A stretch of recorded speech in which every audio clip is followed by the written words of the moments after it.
MV. ഗോവിന്ദന്റെ വിവാദമായ RSS പരാമർശം. അടിയന്തരാവസ്ഥ കഴിഞ്ഞ ഘട്ടം വന്നപ്പോൾ RSUമായിട്ട് പല സ്ഥലവും ചേർന്നില്ലേ? അത്ര കണ്ടാൽ മതി. 1925 ചേർന്നില്ലെന്ന് ഇപ്പൊ പറഞ്ഞാൽ വലിയ വിവാദമാവും. ചേർന്നിട്ടുണ്ടായിരുന്നു.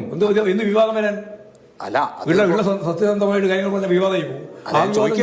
ഞങ്ങൾക്കൊരു ഭയവുമില്ല, തെല്ല് ഭയവുമില്ല. വെറുതെ ഒരു പ്രസ്താവന ഇന്നലെ ഇങ്ങനെ ഇറക്കും.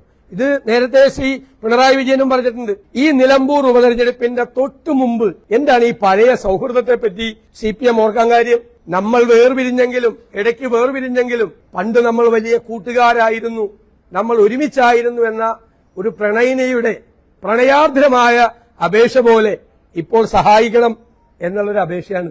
ഇത് RSSന്റെയും BJPയുടെയും സഹായത്തിന് വേണ്ടിയിട്ടുള്ള ഒരു പ്രണയാർദ്രമായ ഒരു ഓർമ്മപ്പെടുത്തലാണ് യഥാർത്ഥത്തിൽ ഇപ്പൊ നടന്നിരിക്കും. നമ്മളും തമ്മിൽ ഒരുമിച്ച് നിന്നിട്ടുണ്ട്, അല്ലെങ്കിൽ ഇന്നലെ ഇത് പറയേണ്ട ആവശ്യമുണ്ട്. മനഃപൂർവ്വമായിട്ട് പറഞ്ഞാണ്.